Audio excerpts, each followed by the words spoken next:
nation, welcome back to another video on FIFA Mobile 22. It is time for our coin making video, the one that I know you want to see, how to make coins in FIFA Mobile 22.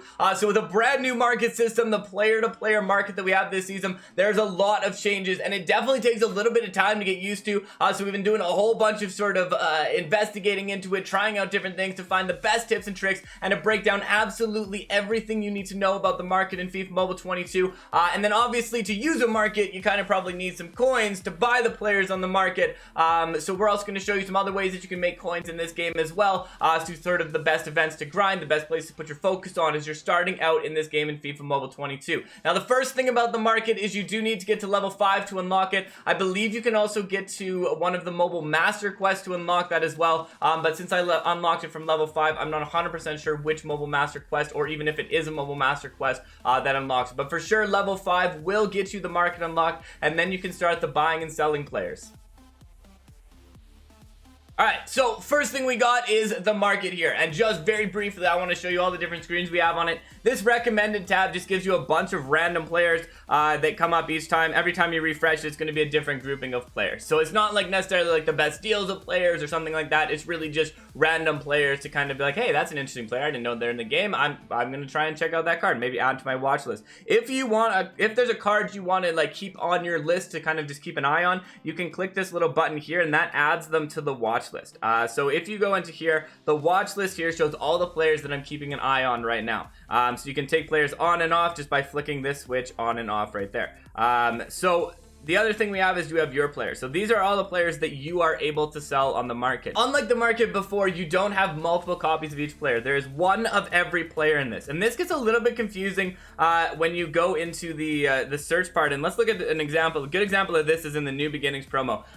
Is you look at a player like Stopde. He is not in the game right now, right? So there is no card for this in the game right now. You can't access the card. So if I click to purchase this card, you're going to see that two people are trying to buy this card at 2.7 million. So two people are trying to buy this card at 2.7 million, but since the card is not in the game, nobody is selling the card. It takes people to sell the card in order for people to buy the card. So another good example kind of this is if we go to Cristiano Ronaldo. Ronaldo right now, 9 people want to buy him at 3.9 million, one person wants to buy him at 3.8 million, and one person wants to buy him at 3.7 million. Now, the difference between these two cards is Ronaldo is actually in the game. You can get this Ronaldo card in the game. It's just not as many people want to sell it. But I think the one thing that gets confusing here is this does not mean that nobody has ever, successfully sold the card. It just means that as soon as someone goes in and puts a sell price in here, they're going to instantly sell Ronaldo. If you want Ronaldo and you want to sell him at 3.98 million, you're going to sell him instantly. And so that's the big thing to keep in mind with it, is that basically, the prices and the orders go through, but you don't really see them go through like you saw them in the previous one, because they're going to get filled instantly if you're trying to sell it. The other thing that means is that you want to be one of the first people on a new price point if you want to actually buy the player.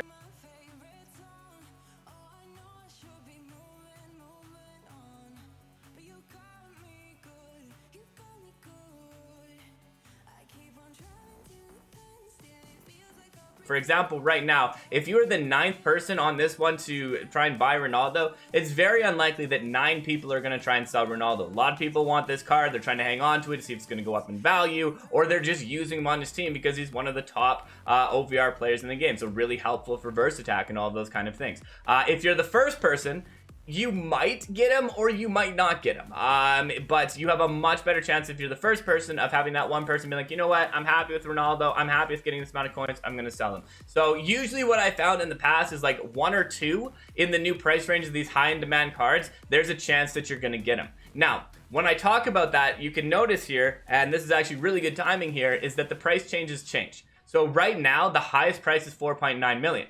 Or 4.09 million, and you can see here that the highest person bidding on this one is 3.98 million, which means if I had 4 million coins right now, I could click in here and buy Ronaldo for 4 million coins. So with that 4 million coins, I would be if I did this right away, and I'm assuming there's probably a bit of a the fact that I've been waiting on the screen for so long, someone else has actually come in and put in this bid. But if I do this right away, I'm the first person to get in at that next range of 4.09 million. I am going to get that card before all of these 11 people. So even though they put in their orders first, I put in a higher order.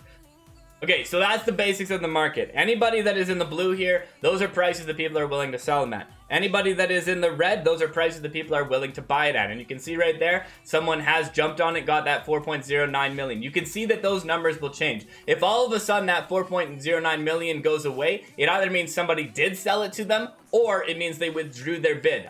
Those are really the only ways that that 4.09 million card is going to go away. So you can kind of keep an eye to see sort of how cards are moving. If if you keep seeing a 4.09 go from like it was like 1 to 3, back to 1, back to 3, back to 1, you know that Ronaldo's actually selling pretty frequently. It's just that you need to be that first person to kind of get on that price point when you're going through. So you can kind of keep an eye on how that number sort of changes to go through there. So you're never gonna see the actual sale of the card go through like you saw in previous ones, but you will see sort of these numbers fluctuating through time as you go through this. And if nobody is bidding on it, there are certain cards where nobody's kind of in on this one. That one's 7. Ooh, good, it's gone up a little bit already. And actually that's very interesting here, because this one, that means that someone very quickly bought that 6.9 million one. Someone listed for 6.9 million, they picked it up right away. This card's starting to go back up. If nothing shows up, it means nobody's buying and nobody's selling that card at that point, either because the card's not in the game, or just because all the bids are going through. It's a card that's cycling really quickly, or the third alternative is just nobody really has the card and nobody really wants to buy the card either. So those are kind of the ways to look at going through. Now, the tips and tricks for this. So one of the biggest tips that I have for you while you're going in this market is to watch the price changes. If there's a card you want, put it on your watch list and keep watching it to see when it goes up. So again, right now, nobody's tried to get it at that 4.09 million price, so it's possible that I could get him and be the first one to go on there. Again, it's not a guarantee, because in this market, you need someone to want to buy it, which is kind of like, it makes it a lot slower, obviously, as sort of going through it, but the kind of cool thing about it is it's more of like a long-term investment when you're going in it. So you're like going into a card, you're just like, hey, I'm gonna focus on getting Ronaldo, I'm gonna focus on getting Lewandowski, I want to use him on my team, I want to hold him for a long period of time. That was my strategy here with Best. I bought Best for 8 million when he come up. He's dropped down a little bit. My assumption with this is the reason this Best card has dropped down a little bit is because nobody has a lot of coins right now, so not a lot of people are trying to buy this card up. But I think once people start to make a lot more coins in the game, a card like this, because he's like one of the best cards in the game, is going to kind of continue to rise up here. So I've lost a little bit at the start, but it's kind of like your stock market. It goes down, it goes up. It's like, how long do you want to kind of hold on to it when you're going through it? So I obviously missed out a little bit. I could have gotten for a little bit cheaper. Now my other option obviously is I could sell the one I have, and then I could try and buy in as it's going down and come back up. Some of my big victories here though, I bought this Michael Owen card for 2 million, and now this Michael Owen card is selling instantly for 4.1 million in this, and the highest offer you can have on here is 4.57 million. So this Michael Owen card was a great investment for me, and he was one of those ones that I could kind of pick up early. This is another good one to kind of talk about here, because this card right here, I bought him for 1.3 million, and when I bought him for 1.3 million, it was just as busy as this is right now. So what I would do is I would continue to wait until this card went up in price, and then as soon as he went up in price, I would go to be the next purchase price, and eventually, I think it took, actually it only took one round of him going up, and I was the first or second person to get in on it, and I ended up being able to pick up this card. Because I think the thing is lots of people are selling this card, but so many more people want him, and so many more people want him, obviously, if you look at the card, because of the fact that he's got to be one of the best defenders in the game. 89 acceleration, 103 sprint speed, and really good defensive stats as well. So he's a really, really good card. He's still got high defensive work rate too, so that's kind of why that card becomes this really, like, sought-after card. And then you have other cards like this. You have Lewandowski. So this is a card that's the opposite. This is a card where everybody wants to sell this card. Nobody right now is willing to buy it. So if you really want Lewandowski, you are guaranteed to get Lewandowski right now at 2.9 million. But eventually, because so many more people want him than are selling him, this card's going to keep going down. So buying him at 2.95 million right now is not necessarily a good idea, because most likely he's going to start to go down and down in price. So you want to try and, ideally with this, buy it at the lowest point, sell it at the highest point, as you kind of would go through there. So a lot of the things with this is sort of just trying to understand what's going to happen with these players. Who are the valuable players? Why are players not getting, bought and sold at certain prices? And for some of them, it's maybe they don't have that value. For others, maybe it's because people don't have the kind of coins. And then for some of them, like this card in here, if we go into our, oh, there he is right there, Fernando Torres. As you all know, nobody can get Fernando Torres in the game right now. So 24 million, one person's trying to buy him for 24 million. That person is not going to be able to buy Fernando Torres for probably like 3 months, because you can't actually claim Fernando Torres based on the fact that you need to complete all of these different objectives, and you need to complete these chapters, which unlock in like months time, for a whole bunch of months. So their 24 million is going to be sitting in here as this bid until either it expires or they end up withdrawing and realizing that they're just storing 24 million in there for the sake of 24 million in there. Now, the other thing to consider with that is what that means is you can actually pre-bid on these players. So one of the things that you can think about is if you look at Gerrard, for example, if you think that Gerrard is going to be this card that is going to be really sought after, he's going to be a card that's going to be super expensive, super hard to get, you could get in early on this card. So you could try and buy this Gerrard card for 11 million and then hope that he's going to go up, because if you do that and someone tries to quick sell it right away, you could get that card purchased instantly. Now, it's a very risky thing, obviously, because what could end up happening with this Gerrard card is it could be really easy to obtain, and then your price of it is just going to plummet after that. So it's kind of one of those sort of, you know, pick and choose. If you want to try and invest in these cards that are not necessarily available in the game, you have that opportunity to do that. The other thing like that happened with Puyol, and I think Puyol is a good example of this. A bunch of people when Puyol first came out, they thought that he was gonna. They did the same thing. They thought, oh, Puyol is gonna be this really valuable card, so they went with it. And a bunch of people were buying this Puyol card at like 2 million coins. They'd already put in this order. There was like 10 orders for Puyol to buy Puyol before he even dropped. And then as soon as people were able to claim him, a whole bunch of people just went in and sold him and made 2 million coins on this Puyol card that pretty much everybody can get once they can get 3 of the elite players from Spain. Which brings into another strategy. Look at what's happening in the game. Spanish players, especially your elite 80 overall Spanish players, are going to really go up in price, because to get Puyol, you need 3 Spanish players. Plus, you need them for all the different tasks that you go along the way. And right now, there is not a very good way to get any elite players. If this was, you know, later in the game and there's great ways to get elite players and get elite Spanish players, or if that pack was like an 80 plus Spanish player pack, then yeah, the prices might go down a little bit. But in this regard, there's no way for you to get a Spanish player that's 80 overall unless you get really lucky or you buy them on the market. So their prices are starting to go up.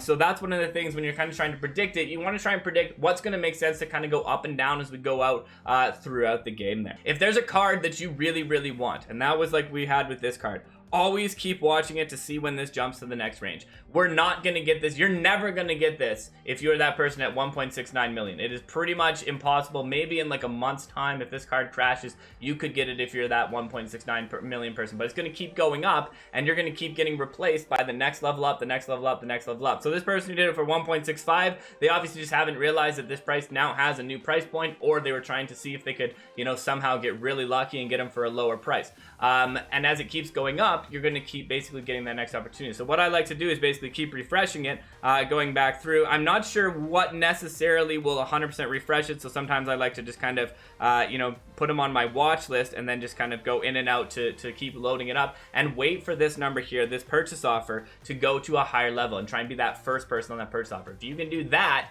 then you are going to have a much better chance of getting this card than if you're like the 5th or 6th person. So basically what that means is if I go in now and I try and buy it for 1.7 million, or I wait till this thing goes to say 1.8 million, I have a much better chance getting it for 1.8 million than I have just trying to purchase it now and waiting to see if it happens.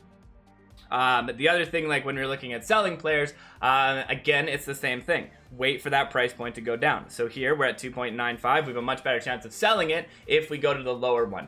Again, this doesn't necessarily guarantee you a sale because you still need someone to want to buy it. So this market, I actually feel like I spent more time on this market than previous seasons because it's a lot of sort of watching the trends, going through it, you know, trying to, if you have those cards that you put on your watch list, really watching their price point till it gets to that price point that you can try and sell, and just continuing to kind of get in as the first person on the next level to try and buy and sell those cards. And that's sort of the big thing. So it's two places. It's a slower build to it, but it's also a slower build to sort of your buying and selling bit. But the nice thing about this is what that means, if I have a card like Best and I'm saying I'm going to hold on to Best for a while and I'm going to see if he goes up in price in the future, well, now I have Best on my team. So now I can just play with best. I can use them in my gameplay. I can have them as I play through the game instead of just kind of, you know, my market being let's buy the same player over and over and over and over and over again. It's more of like a different game, looking for the players that are in some weird price ranges, looking for some players that you know, are on the rise, trying to get in on them as they're in the rise and they go to the next level, all those things. So I actually think once you really understand the market, there is a lot of fun that can be had in the market. It just takes some time, I think, to get used to it when you're going through it.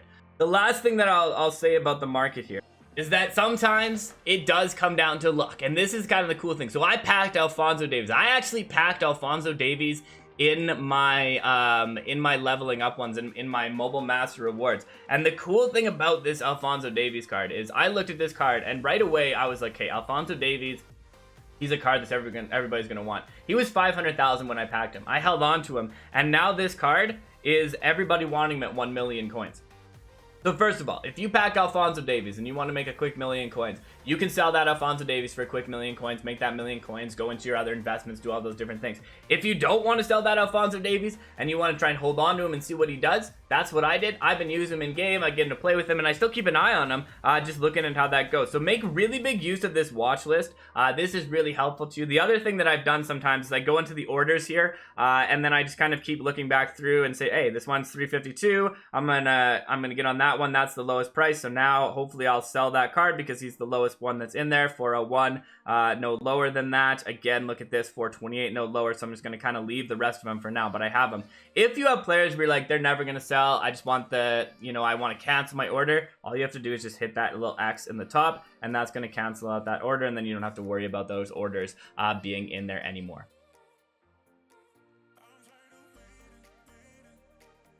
Alright, now, of course, you want coins, but you don't want to play the market, or you don't have the money to play the market yet. The best way to get coins outside, look at that, what did I tell you? Right away, we go in there, we put that in, we sell Keane right away. So 352, Keane is sold, we add him to the team. So that's what I'm saying about that. Keep going in, and that was literally like 3 seconds later, we got that card sold because we went in and we just picked the lower price point. Now, I think this probably could have been one that I could have maybe got a little bit more money for, but I've been selling that card forever, and he wasn't selling at the price that I had before because he fell out of the range that it had. So anyways, your other ways that you can make coins in here, some things to keep in mind is, while always like events and stuff are a really good way to do it. In fact, doing this icon journey, if you can get yourself to an 85 overall team, you can get yourself up to 400,000 coins from there. You get the Spanish players, which you could sell 300,000 coins from there. It's about 1.1 million coins that you can get just from grinding along to the end of this, plus all the Spanish players that you can get from there as well. So a really great way to make coins is playing through these events. Another really great way to get coins in this one is to go into division rivals and grind division rivals. First of all, you know, grinding division rivals, other than the fact that head-to-head seems to disconnect all the time, is a fun way to do it. But if you look at the rewards for here, and we go over to promotion, you can see that as you get up to like Pro 2, Pro 1, you're getting 120,000, 160,000, and again, as we get further in the game, when you get promoted to FIFA Champion, that's 2 million coins. Plus, at the end of the season, being in FIFA Champion gets you 5 Master players and 2 million coins. So grinding all the way up, grinding div rivals, grinding Verstack, great way to make coins when you're trying to make some coins early in this game. And that's the other reason why a lot of these cards that are very expensively priced are very, you know, not a lot of people are buying them, because not a lot of people have coins in this game right now. But as the coins start to go, a lot of these cards are going to go in value. So think to yourself, what's a card that in the future everybody's going to want?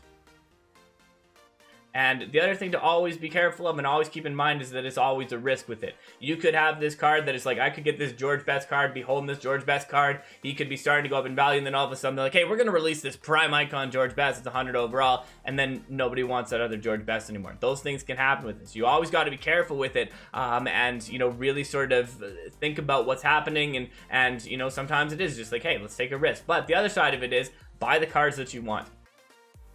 The biggest piece of advice I have with this market, though, and all of these things, is think about it like this. What are the cards you want?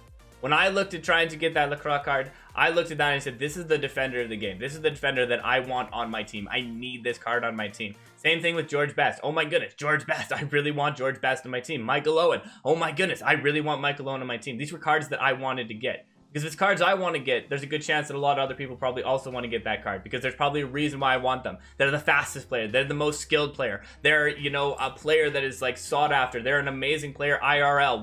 Whatever it is, the cards that you're interested in, probably other people are interested in them as well. And so when you're looking at that, is think about what are the cards that are very valuable. Alphonso Davies, you know, one of the best left backs in the world, one of the best left backs in the game. Okay, that's a card that people are going to want. So that's a card that I'm going to want to add on my team. First of all, I get to use him on my team because he's an amazing card in game. So pick the cards that are good in game. Pick the cards that are the best in their position. And that's where this market's kind of cool. It takes this level of really trying to build out this epic ultimate team on your side of the best players in the best positions and all of these things.